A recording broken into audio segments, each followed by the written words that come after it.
Good evening from the newsroom. The news for this Tuesday, 8th of August.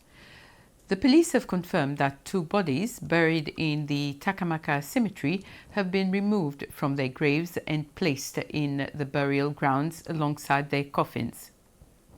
A police spokesman said the clothes in which the 2 bodies were buried had been removed. Close to them were pictures of the president, the leader of United Seychelles, and other pictures and stones arranged in the shape of a pyramid. The gruesome discovery was made this morning by cemetery workers. The 2 bodies, a young man and an elderly woman, were later brought to the mortuary at the Seychelles Hospital for a pathological examination. The police spokesman has condemned the action. He said they'll do their utmost to find those responsible and bring them to justice. President Wavel Ramkalawan says the government will maintain its stance on tourism environmental levy introduced recently. The measure came into force at the beginning of the month.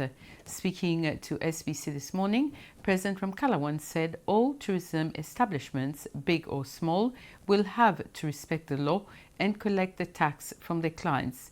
He said the levy is necessary to implement environmental projects that will benefit tourism establishments themselves. Questioned on the issue of Air Seychelles, Mr. Ramkalawan noted that the airline is doing fairly well for the time since 2016 and has even made a profit of over $8 million. The president said he was encouraging Air Seychelles to continue to surge forward and perform even better. He added that he had already signed the documents to confirm the airline's interim chief executive officer as the new CEO. 3 ministers have put emphasis on the fact that the country will need more financing in the future to reduce the impact on the environment. They say the introduction of the Tourism Environmental Sustainability Levy will go towards financing environmental projects. It was also pointed out that until now, there is no sign that the levy is impacting on tourism arrival figures.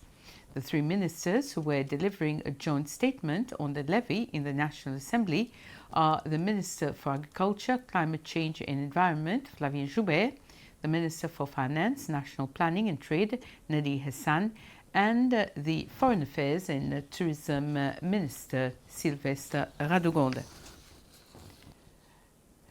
The Minister for Employment and Social Affairs, Patricia Franco, says disability benefits have nothing to do with age, but with the medical conditions of beneficiaries. She adds that it is a medical board which decides what kind of benefits and for how long for people living with certain disabilities. She was answering a question from the Anse Royal MNA, Sylvain Lemiel, as to why disability benefits for children stop at the age of 18. The National Assembly was informed that there are no statistics this year showing that children up to 18 years have been removed from the beneficiary list. However, there are more than 200 children up to 18 years old and more than 3,000 adults who are currently on the disability benefit list. The Seychelles Revenue Commission continues with its information and education campaign. This time it met with the private sector and parastatal companies to present the new forms which will be used in the future by employers for the registration of their employees. The meeting took place this morning in the STC conference room. The SRC also discussed other tax obligations relating to taxes on wages as well as taxes to be deducted from the wages of foreign workers.